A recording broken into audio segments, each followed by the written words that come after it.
The latest gossip right now coming out from an NFF official is that some of Nigerian Super Eagles first team players or the senior team in particular had to snitch on Coach Finidi when he was still the head coach of Nigerian Super Eagles because they reported on him that they didn't like his training method, they didn't like his training pattern or his training techniques.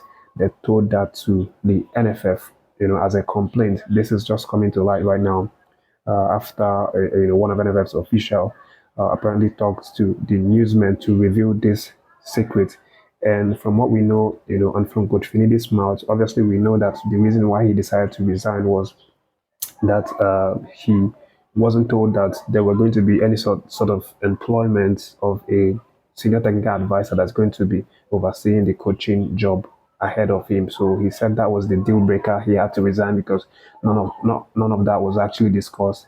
When he was given the job. On NFF side, there is a number of things that actually occurred that made them to agree to allow Coach Finidi to go. Of course, they didn't sack Coach Finidi because Finidi actually decided to resign by himself, but it was still left for NFF to accept his resignation letter. If they didn't want to accept it, they would have just said no, that they don't want him to resign. That they could actually force him technically to stay on the job because he was under contract, but they didn't. They wanted to let him go because they also did not want him to stay on the job because of a number of things.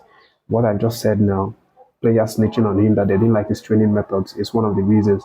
And another reason, of course, we know this one right from time, and is the fact that Coach Finidi didn't really feature, some of the players that we expected him to feature, the Nigerian football fans' favorite players. The likes of Victor Boniface was obviously very fit and available for that game against South Africa and Benin, but he didn't play him. Didn't play a couple of players. Decided to go for Onuachu, and when we didn't win the match, it backfired. We saw that one, and then blame started coming in that why didn't he play Boniface? Why didn't he play this? Why didn't he play that? Another reason why Coach Finidi had a falling out with the Nigerian fans is the fact that he didn't invite some key players, the likes of Ola Aina and William Chus Ekong.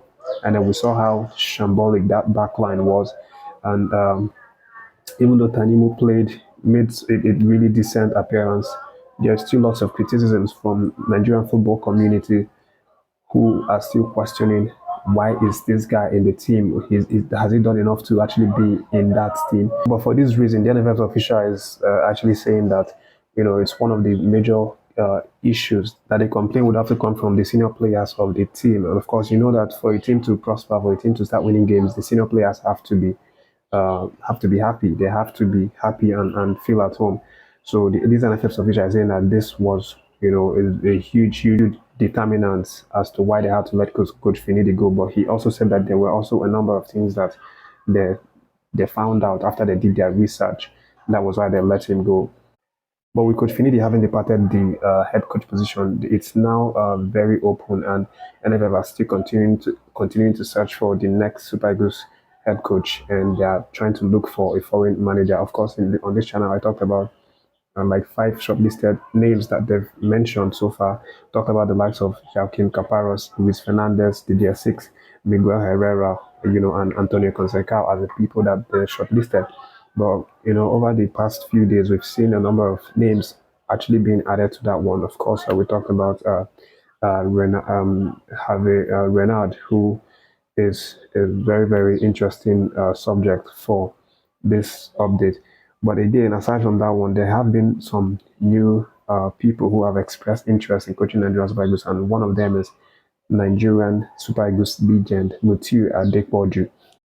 Mutiu Adepoju recently did a podcast interview with managing Madrid in Spain, and some of the questions that he was asked included questions about his capacity to coach Nigerian Super Eagles, and from his replies, he obviously said that it's something that is possible, that he is open towards the possibility of coaching the Nigerian Super Eagles. He also stated that he has his license, he has got his UEFA Pro license for coaches, which makes him qualified for taking up such opportunity. And he expressed that the last time he had a coaching job was a long time ago with Shooting Stars of Nigerian MPFL League. But he is very optimistic that it's something that he could venture in. It's something that he could obviously do tomorrow because he is preparing for it, with his license now approved. But beyond his personal dreams to become Nigerian Super Eagles head coach one day, he is much more concerned about the results that Nigerian Super Eagles are getting and the fact that we have now, been in a very difficult situation in terms of qualifying for 2026 World Cup. And for that reason, he said that the team has to whatever it takes to actually qualify, for this World Cup next 2 years. He says that he knows that right now the morale is down, tempo and momentum are also low because of the results that we didn't get from our last two games against South Africa and then Benin. But Mutiu is saying that this is something that the team needs to do. They need to prioritize it, make it a compulsory achievement, for the team. He says that all that is needed is some really big focus from the team and determination in all of them, including the person that's going to be the next coach for the team.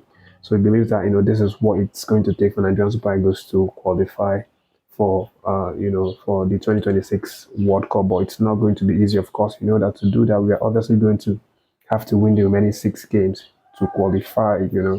Without any stories. That's what we are going to have to do. But Michi believes that it's doable and that this current squad has the quality to do it, even do more than that. And moving forward, but still on the coaching job, let me let you know that a certain Italian manager by the name Robert Landi has now offered himself to Nigerian Super Eagles and to NFF for employment as the new head coach of Nigerian Super Eagles.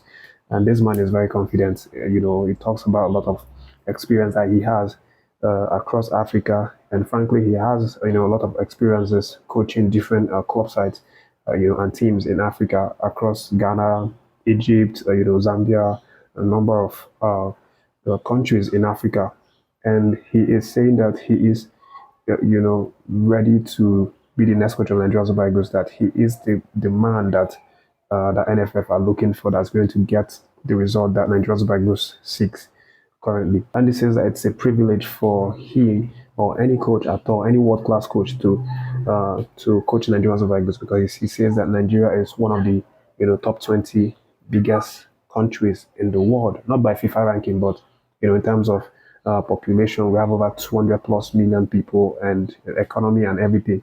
So he says it's a huge privilege for any coach at all, in the world to be linked with the Nigerian Super Eagles head coach job, and that it will, he will feel very honored to land the job. And moving forward, let me let you know that Osaze Odemwingie has now been certified as a professional golfer. This happened a few hours ago after he was certified by the Professional Golfers Association. What this means is that he is now a professional golfer after, having a very decent career, really good career, obviously, in the Premiership and across Europe.